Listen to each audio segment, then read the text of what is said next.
os representantes do TSE, todos o STF, enfim, todos aqueles que fazem parte da administração pública para a gente entender como está o Brasil. Nós tivemos, por exemplo, o presidente Jair Bolsonaro afirmou que a decisão do presidente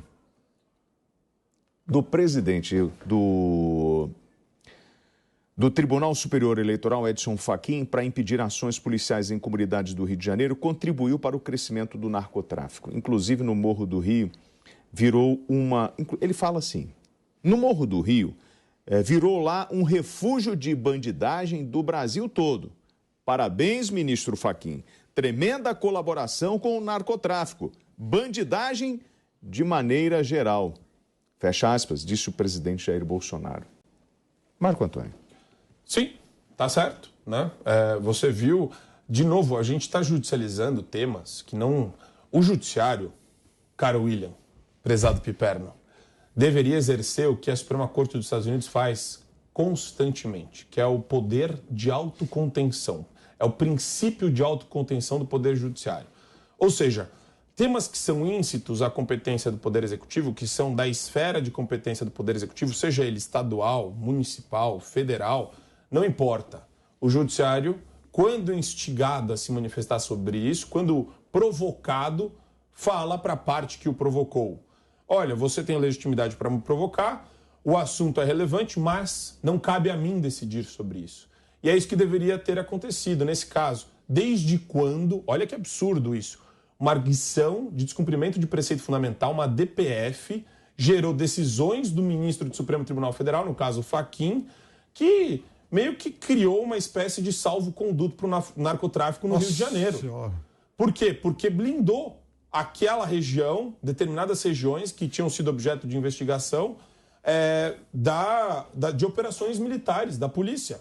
Então, como que você vai justificar para mim que isso não está errado? Isso daí está completamente errado.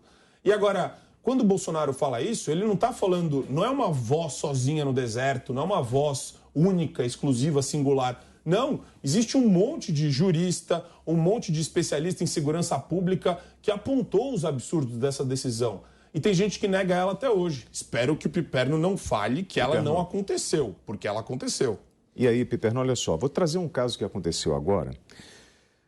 A CORE atuou nas favelas do Morro do Urubu e no Engenho da Rainha em conjunto com a Delegacia de Homicídios da capital, a DHC, com o objetivo de capturar os assassinos do sargento da Marinha Bruno César Gomes Pina, de 40 anos, morto no dia 1º/6/2022, no bairro de Maria da Graça, na zona norte do Rio de Janeiro. As equipes da CORE foram violentamente atacadas por narcotraficantes que atuam naquela região. Os delinquentes tentaram matar os agentes que progrediram no local e impedir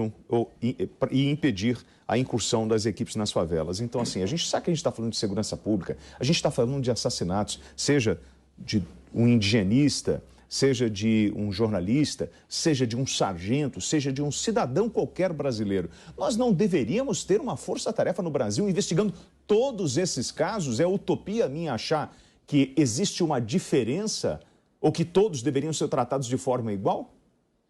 Olha, William, aqui no Brasil a gente tem níveis de violência que são pavorosos em praticamente todas as regiões do país. Nós já falamos sobre isso. É claro que sim, é claro que o combate ao crime, principalmente ao crime organizado, ele deveria ser muito mais intenso, muito mais rígido. No Rio de Janeiro, por exemplo, a gente já viu as mais de diferentes tentativas, inclusive na década passada, um pouquinho mais do que uma década atrás, a criação das UPPs, que no início trouxeram um resultado muito bom, mas depois foram gradualmente sendo abandonadas. Infelizmente, isso acontece. Agora, as operações continuam. Por exemplo, agora em maio, o país todo assistiu àquela mega operação que terminou com mais de 20 pessoas mortas. Então, isso mostra também que há uma guerra urbana em muitas regiões do país. Então, é óbvio que o Brasil, acho que poderia, sim, estudar a possibilidade de constituir forças especiais para esse tipo de ação. Mas está sendo pela tangente. E a decisão do Fachin? Você não respondeu.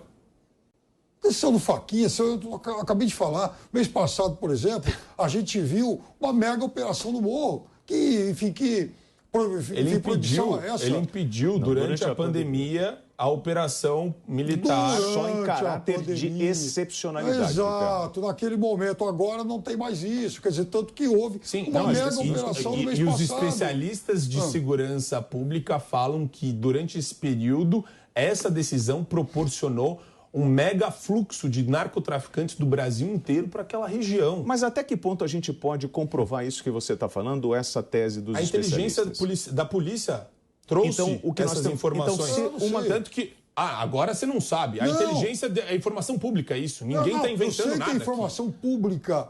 Agora, aí que está o negócio. Será que foi isso mesmo? Eu me dou o direito de colocar em dúvida. Ele não confia na informação da polícia, que a polícia do Rio de Janeiro não é exatamente a instituição mais confiável do mundo. Isso é horrível, isso que você está falando. Eu quero dizer para você o seguinte. Você está desconfiando de um grupo inteiro. Não, você não me deixa terminar. Pode terminar. Então, por exemplo, no mês passado, aliás, um pouco mais de um mês atrás, a gente também, do Brasil todo, assistiu à prisão de uma importante delegada da polícia do Rio de Janeiro. Eu quero imaginar, eu quero crer que ela faça parte de uma minoria podre e que a imensa maioria dessa corporação seja uma corporação digna e honesta. Agora, o problema é que a gente não sabe exatamente por onde trafegaram essas informações. Se foi por essa banda podre ou se foi pela imensa parte da polícia. Como responsabilizar as pessoas sem nenhuma prova? Como responsabilizar as pessoas que implicam medidas administrativas que podem gerar um tipo de transtorno para a sociedade. Então, por exemplo, se confirmada essa versão de que o impedimento das operações policiais nas favelas do Rio de Janeiro aumentou o número de armas, de bandidos, de dominação de território por parte de narcotraficantes, quem nós deveríamos responsabilizar? Ótima pergunta, William. Até porque isso daí tem não só as fontes oficiais da polícia que apontaram para isso, mas é até intuitivo, se você parar 2 segundos para pensar no assunto, né? Você tem uma decisão do Supremo impedindo as forças policiais de chegarem lá para realizar as operações durante o período pandêmico. É óbvio que isso daí vai propiciar um espaço de oportunidade para que os traficantes, a bandidagem se reorganize naquela região, naquele local. A questão aqui volta para o tema que a gente debate praticamente todos os dias, infelizmente, que tem a ver, que remete ao ativismo judicial. Os ministros do Supremo Tribunal Federal estão indo além da conta. Eles estão atravessando as 4 linhas da Constituição sendo ativistas. Aí eu já fiz o convite para juiz que quer ser ativista. Vire ongueiro, faça a sua entidade, sua associação sem fins lucrativos e vire um ongueiro militante. Pode virar também político. Agora, o teu lugar não é no judiciário. E não é só para ministro esse recado. Isso é para todos os juízes, de primeira instância, segunda instância, tribunais superiores em geral. É isso. Não tem... É uma atitude fora da Constituição. Como você não é um ombudsman da Justiça do Brasil, muito provavelmente vários juízes, promotores e tudo mais não acataram essa sua nobre sugestão. Aliás... Tem uma turma da Lava Jato, por exemplo, que atuava contra um determinado segmento político do país e vários deles estão sendo candidatos aí, até porque já se suspeitava lá atrás que o caminho seria esse. Agora, em relação, por exemplo, às armas, à reorganização do crime nos morros lá do Rio de Janeiro, é importante que a gente discuta o caminho, como é que esse armamento, como é que esse arsenal todo chegou até lá. Senhores, eu acho engraçado a falta de... O Piperno, ele não consegue criticar um ministro ativista. Ele não consegue. Sabe por quê? Vocês não me responderam quem deve ser punido por uma ação administrativa que trouxe transtornos para a sociedade. Ministro ativista tem que ser impedido. Agora, o problema é que ministro ativista, meu caro William, para ser impedido, você tem que retirá-lo pelo presidente do Senado. O processo começa no Senado pela presidência. Eu quero ver, por exemplo, a extrema-direita criticar essa PEC que foi apresentada ontem, que permitiria que o Congresso reavaliasse e corrigisse, entre aspas, decisões do STF. Eu critico. Exatamente, numa clara interferência de um poder a outro. Eu posso criticar para você exatamente isso daí. Posso criticar isso daí? Pode, deve, porque afinal de contas são vexame. Na minha concepção, a melhor reforma para funcionar o sistema de freios e contrapesos é acabar com a competência originária do Supremo Tribunal Federal no que se refere a controle concentrado. Essas ações, a ADI, a ADC e a ADPF, elas não deveriam existir.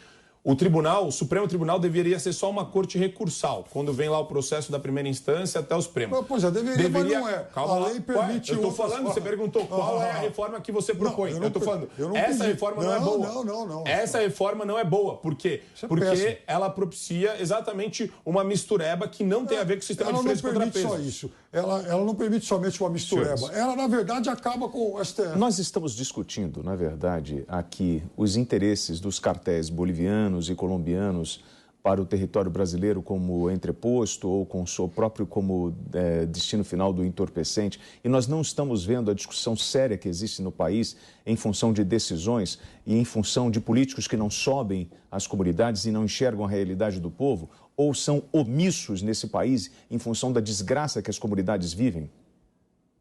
Piperno. Olha, aí que está, o Brasil é um país que tem milhares de quilômetros, por exemplo, de fronteira seca. É muito difícil realmente, enfim, investigar isso, tá lá, guardar essas fronteiras todas, né? Então, é necessário sim que o país tenha contingentes maiores, que o Brasil desloque maiores contingentes, inclusive do Exército, para ajudar nesse patrulhamento, que aumente, por exemplo, a concentração de recursos da Polícia Federal nessas áreas mais críticas, porque, veja, assim, também fica muito fácil, em alguns momentos, a gente exigir mais de uma corporação como a Polícia Federal, sendo que ela tem recursos limitados. E essa limitação de recursos não é culpa dela. Alguém determinou isso.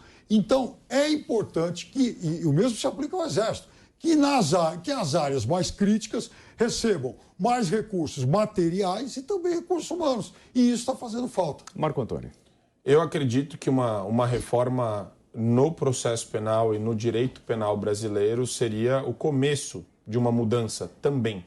Não adianta, é importante sim você instrumentalizar melhor o aparato, né, da polícia ou das polícias em geral, isso é fundamental, dar condições para que eles consigam combater a criminalidade, mas não adianta nada ter um sistema frouxo, ter um sistema, uma lei de execução penal frouxa, ter penas baixas, penas muito baixas para homicidas, penas muito baixas para quem transgride constantemente o ordenamento jurídico penal. Então, tem que punir com maior vigor, a repreensão tem que ser muito maior nesse sentido.